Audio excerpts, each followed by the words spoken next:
noite, gente. Boa noite, tudo bem? É muito difícil ouvir minha voz?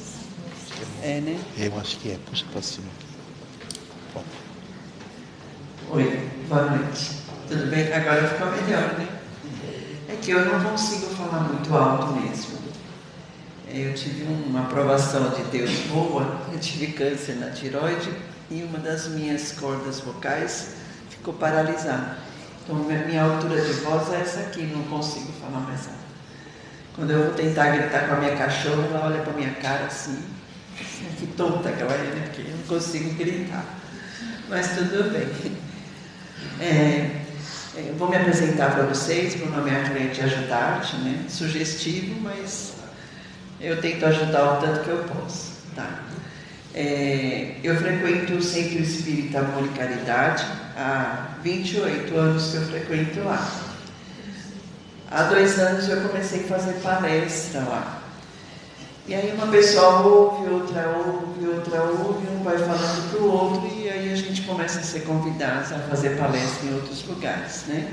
Faço palestra também no Mensageiros da Luz, não sei se vocês conhecem, faço palestra lá também, tá? E agora eu fui convidada para vir aqui. Agradeço imensamente a oportunidade, tá bom? Eu vou falar sobre autocura pela autodesobsessão. Autocura é a pessoa sendo capaz de curar a si mesma, né? E sendo capaz também de ela própria acabar com a obsessão dela, né? Então vamos lá. Só que antes da gente falar sobre esse tema, nós vamos falar sobre outros pontos importantes para a gente chegar ao tema principal. Nós vamos falar um pouquinho sobre o alicerce do Espiritismo, vamos falar um pouquinho sobre energia, sobre força-pensamento e sobre obsessão. A partir daí, a gente vai falar sobre o nosso tema específico, que é a autocura pela autodesobsessão, ok? Parece que eu vou dar uma aula de ciências aqui para vocês, tá? Mas não é. Embora eu seja professora de português aposentada, dei aula durante 32 anos. Embora eu seja professora, vai parecer uma aula, mas não é, tá bom? Então vamos lá. Para a gente falar sobre o alicerce do Espiritismo, a gente precisa primeiro entender que o Espiritismo é uma doutrina espiritualista. Todos sabem o que é ser espiritualista, né? Todos sabem a diferença de espiritualismo e espiritismo? Sabe? Não preciso falar, né? Não? Ou alguém gostaria que eu falasse? Então vamos lá. Qual é a diferença entre ser espiritualista, entre o espiritualismo e o espiritismo? Espiritualismo é tudo que acredita numa força invisível. Acredita que exista uma força invisível que rege o universo, que auxilia, que orienta, que interfere na vida. Espiritismo é a doutrina de Kardec, é o codificador.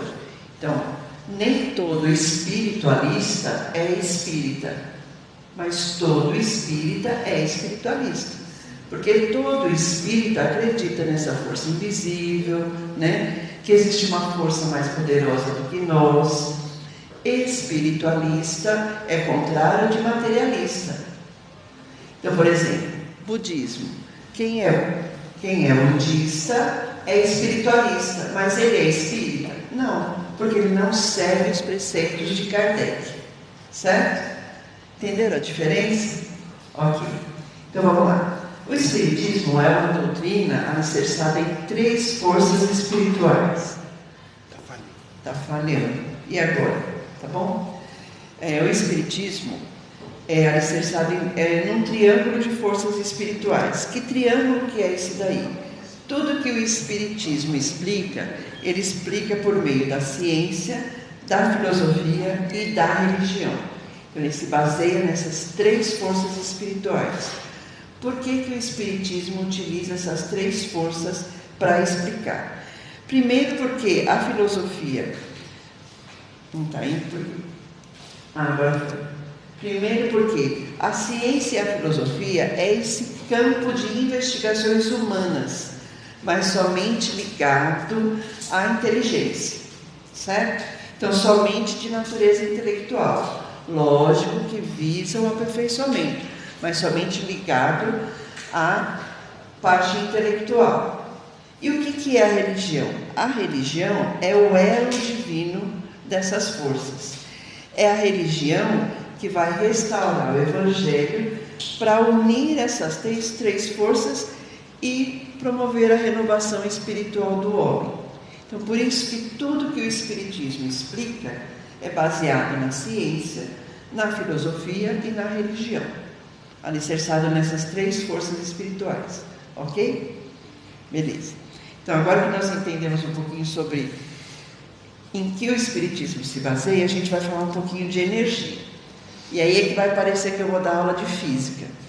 Mas eu não sei nada de física, tá? Eu estudei para falar aqui com vocês, tá bom? Então vamos lá. A questão 18 do livro O Consolador traz uma questão importante sobre a criação do universo. Ele diz assim, essa questão: quando a física irá se reconhecer a existência de Deus? Todo mundo tem certeza de como foi criado o universo? Não, né? Então, os físicos, né, eles dizem que o ponto inicial da criação do universo é a teoria do Big Bang. Alguém já ouviu falar da teoria do Big Bang? Alguém já assistiu o Sheldon Cooper na Warner? Aquele seriado lá, ele fala muito, né, dessa questão da criação do mundo e da teoria do Big Bang. Então, o que é a teoria do Big Bang? Ela diz assim: bom, houve uma grande explosão cósmica e aí surgiu o universo. Aí eu pergunto, se houve uma explosão cósmica, então o cosmos já existia? Espera aí, explosão cósmica, então existiu o cosmos? Não é? Aí eles continuaram estudando e falaram, bom, essa grande explosão, na verdade, foi uma grande liberação de energia. Ótimo. De onde veio essa energia? Né? Não é isso? Não. Essa grande liberação da energia, na verdade, foi uma grande expansão. Expansão de quê? Se existia nada, expansão de nada é nada, não é? Então, existia alguma coisa para se expandir. Aí os físicos ficam aí, vão pesquisar mais, né? Para saber. Beleza.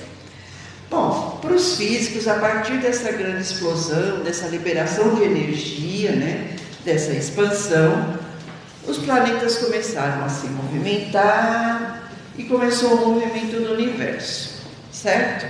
Aí eu pergunto, quem foi que gerou o movimento? Quem é que deu esse primeiro impulso vibratório? Quem é que falou lá para a Terra, foi lá na Terra e fez assim, começa a se movimentar a Terra? Quem fez isso? Quem é que gerou o movimento? Nessa questão do Consolador, nessa questão 18, diz assim: a ciência esclarece que a energia é que faz o movimento, porque a força é cega e a matéria não tem essa característica da espontaneidade. Se você colocar um lápis aqui, ele vai se mexer sozinho? Não, a matéria não se mexe sozinha. Essas cadeiras foram colocadas aí elas ficaram. Não existe essa característica de espontaneidade. É preciso que exista uma energia para criar essa força para existir um movimento, certo? Nem que for a gente lá pegar a nossa força e carregar a cadeira. Então, a matéria não se move sozinha. Então, quem gerou o movimento dos planetas? Precisa descobrir também, né? Quem começou, quem deu esse primeiro impulso vibratório. Ok. A questão 18 continua falando. A ciência ainda busca muitas respostas.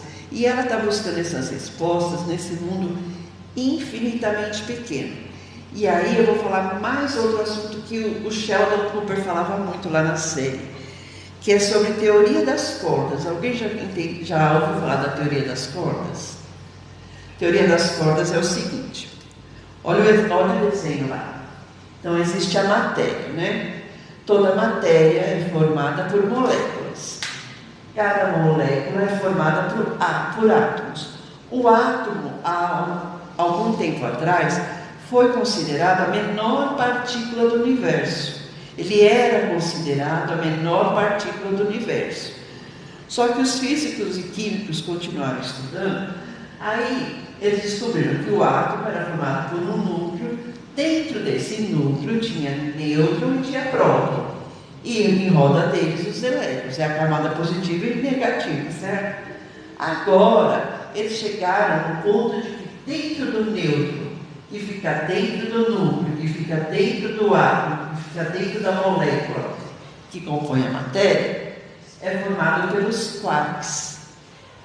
E estudando mais, eles chegaram nas cordas, na teoria das cordas.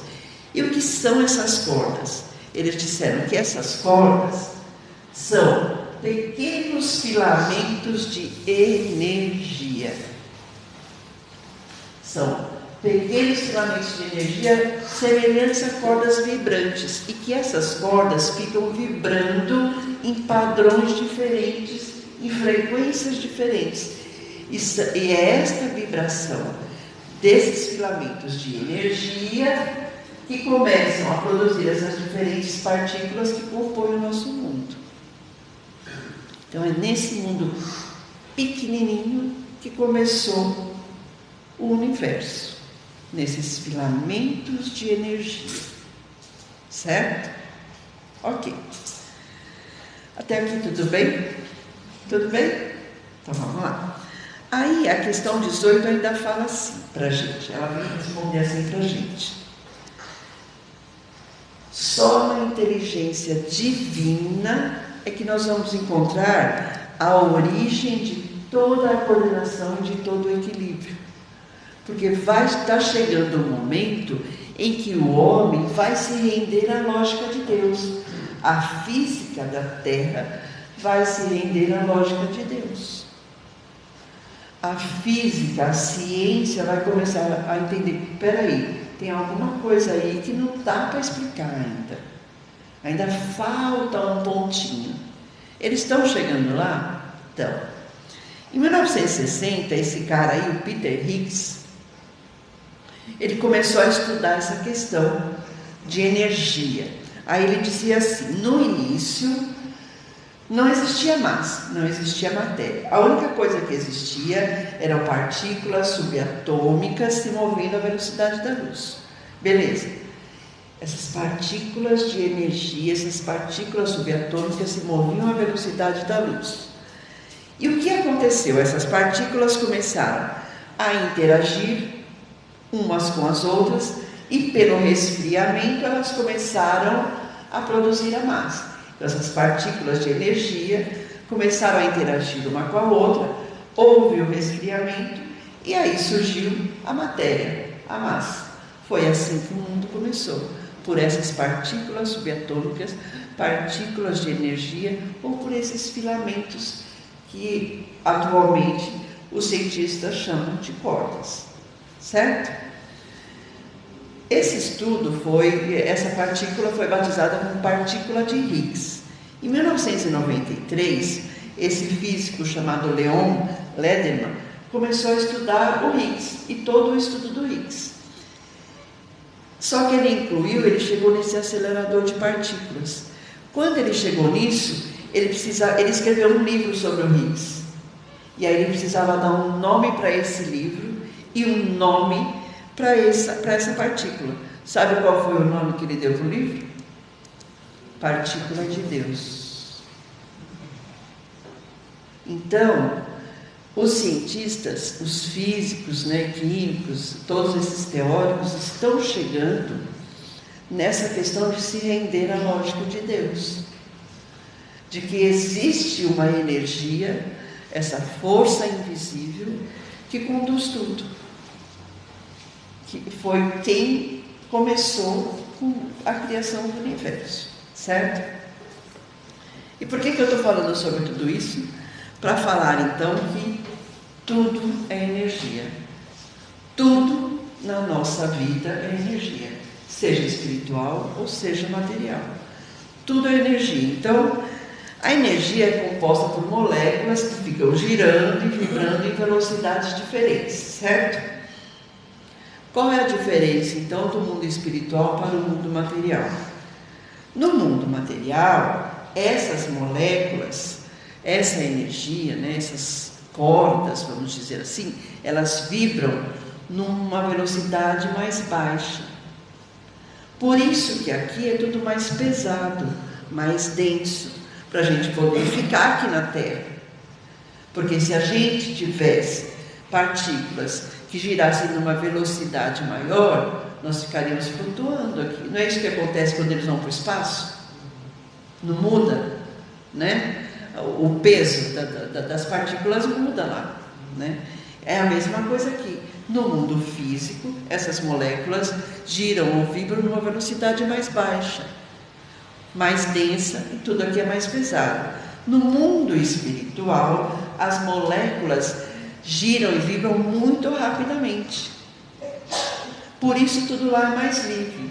E aí a gente vai chegar nessa outra questão da energia e do pensamento, porque as moléculas do nosso corpo etéreo ou do nosso corpo espiritual, elas vibram numa velocidade muito maior. Por isso que todo o corpo etéreo ou corpo espiritual pode se movimentar de um lugar ao outro por meio do pensamento.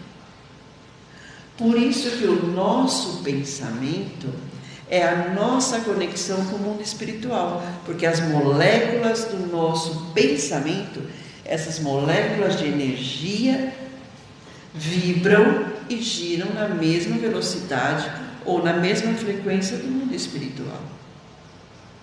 Então, tudo começa pelo nosso pensamento. E aí a gente chega no outro item, que é a força pensamento. Então, vamos lá. Nós sabemos que tudo é energia, né? Tudo é energia, essa energia movimenta as moléculas, sejam as moléculas materiais ou espirituais, ok?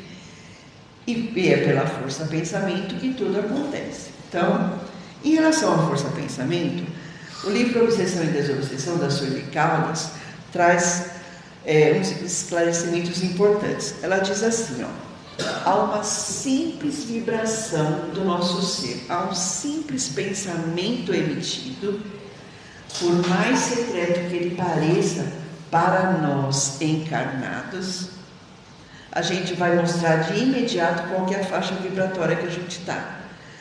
Por que parece secreto? Lembra da energia, da vibração? O mundo espiritual e o nosso pensamento têm a mesma vibração. Então, quando a gente pensa, os encarnados não sabem o que a gente está pensando. E os espíritos sabem? Os espíritos sabem? Claro que eles sabem. Porque eles estão vibrando na mesma velocidade que o nosso pensamento. Entendeu? Então, eles estão ali. A um simples pensamento, a gente já mostra em qual faixa vibratória nós estamos. Então, por exemplo, não estou falando de vocês, mas, por exemplo, estou dando a palestra, aí tem uma pessoa lá no fundo que veio porque a mãe mandou vir. Aí está pensando assim, só estou aqui porque minha mãe me obrigou. Ai, eu não queria estar aqui. Ele está vibrando em qual faixa? Com espíritos que também não gostariam de estar aqui e que também fizeram quebrar o cabo para eu não dar palestra, né? Então, tudo depende da faixa vibracional em que nós estamos, certo? Essa faixa vibracional, o que ela vai fazer? Ela vai refletir automaticamente nos mesmos que estão na mesma faixa vibracional que nós, e a partir daí vai atrair aqueles que comungam dessa mesma energia, que tem a mesma qualidade da mesma emissão mental que nós. Então, se nós estamos sempre emitindo pensamentos ou pensando positivamente, coisas boas, a gente vai estar sempre numa faixa vibracional mais elevada. Agora, se a gente é sempre pessimista, é egoísta, só pensa coisa ruim, a gente está vibrando em outro nível, num nível mais inferior. Tem um ditado que diz assim: Dize-me com quem andas e direi quem tu és. Eu tenho um ditado melhor. Dize-me o que pensas e te direi com quem andas. Não é? Tudo começa no pensamento.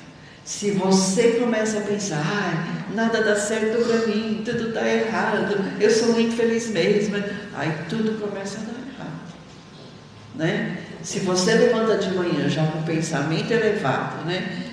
Feliz, agradecendo e tal, parece que o dia fica diferente. Então tudo depende da nossa energia vibracional, da nossa energia mental e do nosso pensamento.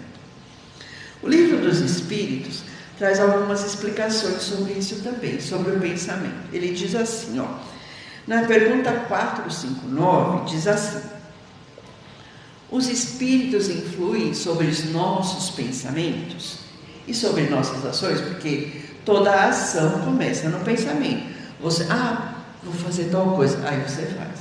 Toda a ação começa no pensamento. E os espíritos influem nisso? Sim. Mas o Livro dos Espíritos dá uma resposta que assusta um pouquinho, mas é bom para a gente acordar, né? Então ele diz assim, ó, a esse respeito, a influência deles é muito maior do que a gente crê. Frequentemente são eles que vos dirigem. Aí você tem que escolher se você quer ser dirigido por um espírito superior ou se você quer ser dirigido por alguém mais inferior. Então o que isso quer dizer? Quer dizer que então eu não penso, eu não tenho vontade própria, eu não tenho nem liberdade para pensar o que eu quero? A pergunta 460 traz essa questão, ela diz assim, ó: temos pensamento que nos são próprios e outros que nos são sugeridos? Claro que sim. O gatilho é o nosso pensamento. Então você pensa assim, por exemplo, acho que eu vou tomar uma cerveja hoje. Esse é o seu primeiro pensamento. Aí de repente vem um pensamento assim: não faça isso, vai lá no centro tomar um passe, né? Fazer uma prece. Aí tem um outro pensamento: não, que isso, você merece. Você é filho de Deus, você merece tomar uma cervejinha. Então o que acontece? O gatilho do pensamento é seu. Mas aí começa a disputa entre as forças, né? Então responde assim, ó: vossa alma é um espírito que pensa. Lógico, o primeiro pensamento é nosso. Entretanto, vários pensamentos vos alcançam ao mesmo tempo e sobre o mesmo assunto. Então, de repente, você já se sentiu assim? Você pensa em fazer uma coisa e de repente, mas eu vou. Aí você começa a não sabe o que fazer, você fica na dúvida. É isso que acontece. Porque o Emmanuel, né, que escreveu o Consolador, o Livro dos Espíritos aqui de Kardec, ele diz assim: os pensamentos são contrários. E por que eles são contrários? Ele diz assim: há sempre de vós e de nós. Quer dizer, toda vez que nós pensamos, há sempre espíritos junto conosco para nos orientar ou para nos influenciar, além daquilo que a gente mesmo pensa. Imagina a confusão que é na cabeça, né? Se a gente não tiver forte, né, a gente acaba cedendo. E é dessa forma que começa a obsessão, né? Então a gente precisa sempre prestar atenção nessa questão de que do nosso primeiro pensamento e tentar ouvir sempre para o lado do bem, né? E aí a gente chega no quarto ponto, que é a obsessão. Então, o que é a obsessão? O Evangelho segundo o Espiritismo, né, ele diz assim: obsessão é a ação persistente que um espírito mau exerce sobre um indivíduo, tá?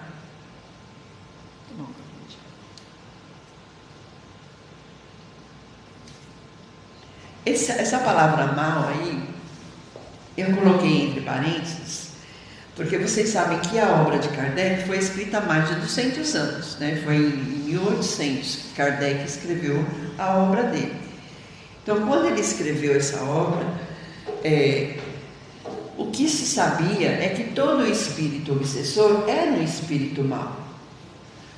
Mas nós sabemos hoje que nem todo obsessor é mau, né? Pode ser um espírito sofredor, pode ser apenas um espírito que está perdido e se junta a você porque entrou na mesma faixa vibracional que você, né? Nem sempre o obsessor é um espírito mau, por isso eu coloquei entre parênteses, tá? Mas o Evangelho explica que é um espírito mau, mas as literaturas mais novas estão modificando um pouquinho isso daí. Então, mas o que é a obsessão então? A obsessão é uma dominação doentia. E como que acontece essa dominação doentia? Da seguinte forma: o espírito manipula a mente do obsidiado. Então ele vai agir onde? Na mente, no seu pensamento. E aí ele começa a fazer o quê? Começa a fazer você perder vontade de fazer algumas coisas e, por consequência, você perde o seu livre-arbítrio. Certo? Então, porque você acha que é você que está tomando a decisão, mas não é. Na verdade, você está sendo influenciado, né? Esse espírito obsessor também aproveita de um sentimento de culpa que às vezes você sente lá e aí você começa a se achar a pior das pessoas, e aí ele vai lá e aproveita esse seu sentimento para te enredar, né? Para comandar os seus pensamentos e as suas ações. Ele passa a fazer um domínio negativo. Nessa hora ele se torna mais forte e você mais fraco. É como se ele fosse o credor e você o devedor. E aí ele fica te cobrando, né? De coisas que às vezes você nem sabe se foi você mesmo que fez. Porque quando nós renascemos, nós esquecemos o passado, a nossa vida passada. Mas o espírito sabe, o espírito obsessor, ele sabe o que você fez. E se ele vier te cobrar, ele pode se tornar um obsessor, né? E por que ocorre essa dominação doentia? O livro dos médiuns diz que a dominação doentia acontece por causa das nossas imperfeições morais.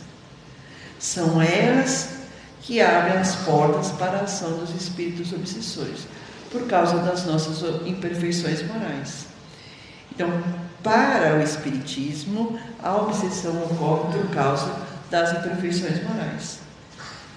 E quais são as piores imperfeições morais?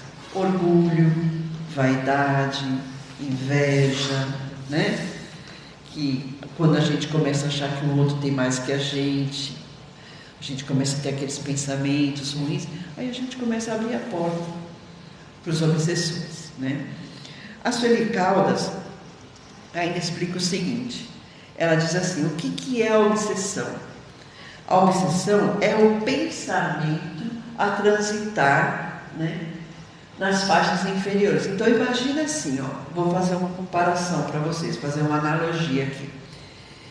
Imagina um campo de flores, cheio de flores lindas, maravilhosas, uma grama verde. O que esse campo de flores vai atrair? Passarinhos, borboletas, né? Abelha para polinizar, né? Agora imagina um lixão, cheio de lixo, cheio de coisa podre. O que esse lugar vai atrair? Ratos, baratas, larvas. Agora vamos pensar assim, o nosso cérebro é um campo. O que é o seu cérebro? Um campo de flores para atrair passarinhos, borboletas e tal, ou é um lixão? Né? Então o nosso cérebro é o campo. E o que é a obsessão? É o seu pensamento transitando, saindo da zona superior do campo de flores e indo para o lixão. Então quem é o culpado pela obsessão? Nós mesmos. Nós que abrimos essa porta.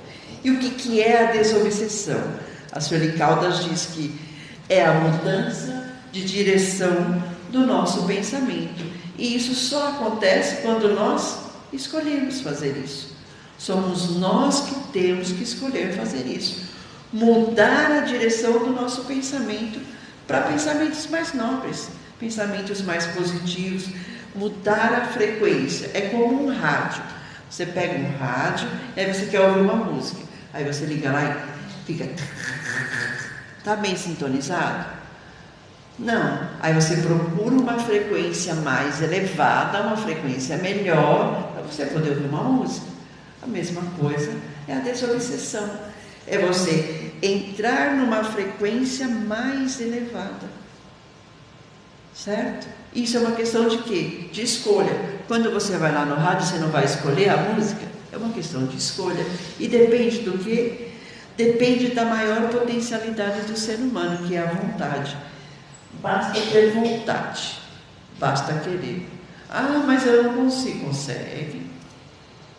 Consegue.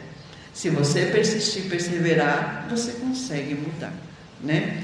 E aí você vai chegar na autocura pela autodesobsessão. Você mesmo vai trabalhar pela sua cura. É você que precisa trabalhar. E para alcançar essa autocura, para trabalhar isso, são necessários 4 passos. Primeiro passo, criar uma força moral. Como você cria uma força moral? Trabalhando para o seu próprio melhoramento. Se você está no seu trabalho, você olha para o seu colega e você tem inveja porque ele ganha mais do que você está mostrando uma imperfeição moral, né? Porque a inveja, e aí você está abrindo porta para uma obsessão. O que você tem que fazer? Começar a melhorar. Não, eu não posso ter inveja dele. Se ele está conseguindo isso, é merecimento dele. Eu preciso trabalhar para que eu melhore. Então, o primeiro passo é criar uma força moral. Trocar as imperfeições morais por ações, atitudes, pensamentos mais nobres, para conseguir a perfeição moral. Segundo passo, promover a reforma íntima. Por quê? Porque não adianta você fazer da boca para fora. Ah, eu já vi um monte, eu sou espírita. Eu vejo um monte de espírita aí que passa, né? Mas tudo bem, desculpa aí, senhor. Não estou falando nada de ninguém. Tudo bem. Você precisa intimamente querer mudar. Porque o livro dos Espíritos diz assim: é preciso que a pessoa, o obsidiado, faça a sua parte. Que ele trabalhe para destruir dentro dele essa causa que atrai os maus espíritos. Então é assim: o que adianta, por exemplo, vir para o centro, ouvir a palestra, tomar passe e a hora de sair daqui voltar a fazer tudo que era antes? Você precisa se reformar intimamente. O centro não vai fazer milagre. O passe não vai fazer milagre. Fui naquele centro e não adiantou nada. Lógico que não, você continua o mesmo. Não é verdade? A pessoa precisa mudar. Ela precisa se reformar intimamente. Terceiro passo: expulsar o fluido mal e colocar no seu lugar o fluido bom. Ah, isso quer dizer que eu preciso ir no centro de Umbanda para expulsar o diabo? Não estou falando isso. Expulsar o fluido mal é trocar o que não é bom, sentimentos ruins, por sentimentos bons. Então, se você sentir ódio de alguém porque alguém te fez mal, perdoa e transforma em amor. Começa a mudar os fluidos, né? Transformar o ódio em amor, transformar a vingança em perdão, a impaciência em tolerância, né? É difícil você ser tolerante com o outro, não é? Então começa a trabalhar isso em você. E o último ponto é fortificar a alma. E como você fortifica a alma? Vigiando e orando. A invigilância é a porta para a obsessão. Então todo invigilante tem obsessores ao seu redor, né? Por isso precisa vigiar os pensamentos, porque o nosso pensamento é a nossa conexão com o plano espiritual. Sobre essa questão do pensamento é muito interessante. Eu trouxe aqui uma frase da Joana de Ângeles. Alguém assistiu o filme do Divaldo, Mensageiro da Paz? Maravilhoso, né? Eu assisti já não sei quantas vezes. E o Divaldo, ele era obsidiado, né, por um espírito que achava que ele era devedor, né? E um dia ele quase se suicidou. E aí a Joana de Ângeles conversou com ele e o Divaldo falou: mas eu não sei, E a gente às vezes tem essa dúvida, né? Mas o que é pensamento meu? Como que eu vou distinguir o que é um pensamento bom? Qual pensamento é meu, qual não é? Aí a Joana de Ângeles falou assim para ele: olha, Divaldo, quando você não sabe se o que você está pensando é bom ou ruim, se é seu ou se não é, faça 2 perguntas para você mesmo. Primeiro, o que eu estou pensando me aproxima ou me afasta de Deus? Segunda, eu poderia contar para os outros o que eu estou pensando? Se a resposta for sim, ótimo, continua pensando assim. Se a resposta for não, esquece, está errado. O que eu estou pensando me aproxima ou me afasta de Deus? Se me afasta de Deus, está errado. O que eu estou pensando em fazer, eu posso contar para o outro? Não, então está errado, né? Aí a sua mente está entrando na escuridão. E a mente que entra na escuridão abre espaço para a obsessão, né? A Sueli Caldas explica assim que para a gente fazer a autodesobsessão, a gente precisa ter esse jejum das paixões. E o que é esse jejum das paixões? É você trabalhar para a sua transformação moral. Então eu não posso fazer mais nada? Pode, lógico que pode. E aí o Evangelho diz assim, né? O Evangelho diz o seguinte: esse jejum das paixões não é você não fazer nada. O Evangelho diz: Deus não condena os prazeres terrestres, mas o abuso desses prazeres em prejuízo das coisas da alma. Então, quando você consegue tomar um copo de cerveja e falar: ah, não quero mais, tudo bem. Quando você está na roda de amigos e começam a fazer fofoca, falar mal de alguém, você fala assim: olha, eu não quero participar dessa conversa porque eu acho que não é legal falar mal dos outros. Você já está se policiando, você já está se modificando, tá? Esse é o jejum das paixões. E aí, tem um livro, Despedindo-se da Terra, do André Luiz, que ele diz o seguinte: as forças do bem estão sempre trabalhando para que a gente possa fazer essa transformação, né? Então, as forças do bem se ocupam para essa transformação. Para fazer o quê? Para que a gente possa remodelar os nossos caminhos, para que a gente possa reequilibrar as almas, corrigir as falhas, para que a gente possa retemperar as nossas forças e redirecionar os nossos passos. E sabe por quê? Para que as dores maiores sejam evitadas. Porque quanto mais débitos, mais resgates e mais dores em vidas futuras. Então é para isso que a gente precisa redirecionar os nossos passos. A Gênese, nós já estamos acabando, tá, gente? Vai dar tempo. A Gênese traz um pedacinho lá, porque vocês sabem que no final do Evangelho Espírita tem uma coletânea de preces. E a prece é um santo remédio. A Gênese diz assim, ó: em todos os casos de obsessão, a prece é o mais poderoso auxiliar para agir contra o espírito obsessor. E aí, eu vou pedir licença para Kardec e eu vou mudar um pouquinho isso daí, uma licencinha para os espíritos. Porque eu acho que a gente não pode fazer prece contra o espírito obsessor. A gente tem que fazer prece em favor desse espírito obsessor, para ajudá-lo. Porque quanto mais ele melhorar, quanto mais ele evoluir, quanto mais ele estiver bem, ele não vai precisar obsidiar a gente. Então a gente precisa fazer prece para que esse espírito obsessor possa se elevar. Aí ele vai esquecer da gente.